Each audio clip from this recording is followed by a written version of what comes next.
Un joueur comme Shaquille O'Neal n'a jamais été arrêté par un autre joueur. Voilà, les équipes étaient obligées de s'employer à 2-3.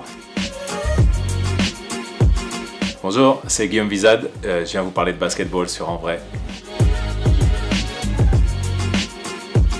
Originaire de Vic-le-Comte dans le Puy-de-Dôme, j'ai la chance de pouvoir entraîner l'équipe professionnelle de la Jeanne d'Arc de Vichy-Clermont Métropole. J'ai grandi ici, j'étais un basketteur d'abord à Vic-le-Comte puis au Stade Clermontois, puis entraîneur de l'équipe professionnelle depuis maintenant 3 saisons.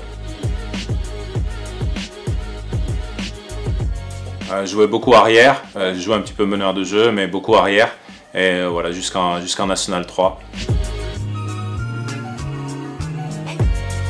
J'ai aussi fait un diplôme à l'école de commerce en sciences de gestion, ce qui me permet d'être légitime en même temps vis-à-vis de mon parcours d'entraîneur pro, mais aussi en termes d'éducation. Quand j'ai des opportunités dans l'année, par exemple, d'intervenir sur les thématiques managériales, je fais avec plaisir. C'est le cas avec l'école de commerce de Clermont, par exemple, auquel je travaille sur la filière passion sport.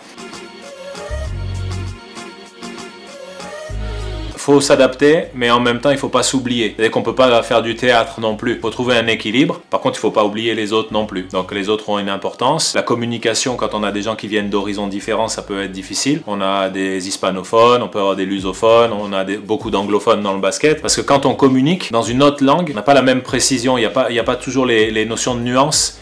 Et quand les joueurs étrangers traduisent, là aussi, c'est souvent beaucoup plus binaire dans la compréhension, notamment au départ. Donc là, il faut être vigilant, il faut bien voir si tout le monde a bien compris les subtilités qu'on peut évoquer. Ouais. On fait un match vraiment très difficile contre Saint-Chamond à domicile. On est mené peut-être jusqu'à 21 points. Le discours à la mi-temps, tout le monde s'attend à ce que ce soit un discours, on va dire, bruyant. Finalement, pour essayer de surprendre un petit peu les joueurs, peut-être rassembler un petit peu, amener quelques solutions, ramener de l'émotion que sur la toute fin du briefing. Ce match-là, on va le renverser et on va gagner ce match. Je pense que c'est un des matchs fondateurs de notre bonne saison l'an dernier. Par contre, le changement d'aptitude, même si on a essayé de l'initier lors de la mi-temps, il est surtout venu des joueurs qui, eux, ont su recalibrer, remettre en pratique, remettre en œuvre, faire basculer ce match-là. Pour moi, Michael Jordan, c'est indispensable. Après, moi, j'ai un gros faible pour Kobe Bryant. J'ai eu la chance de pouvoir voir jouer, donc c'est un très bon souvenir pour moi. Après, Hakeem Olajuwon, qu'on oublie beaucoup dans les top 5. LeBron James, qui a quand même un impact considérable sur la NBA aujourd'hui. Et puis après, j'ai un petit faible pour Stephen Curry, qui est un autre type de joueur qui peut développer l'amour que les gens ont pour le basket, puisque beaucoup de gens pensent qu'il ressemble un petit peu à Monsieur Tout-le-Monde physiquement, même s'il a des capacités largement au-dessus de la moyenne, mais je sais que dans le monde entier, il est beaucoup regardé, notamment pour sa qualité d'adresse, et ça reste une des qualités principales du basket.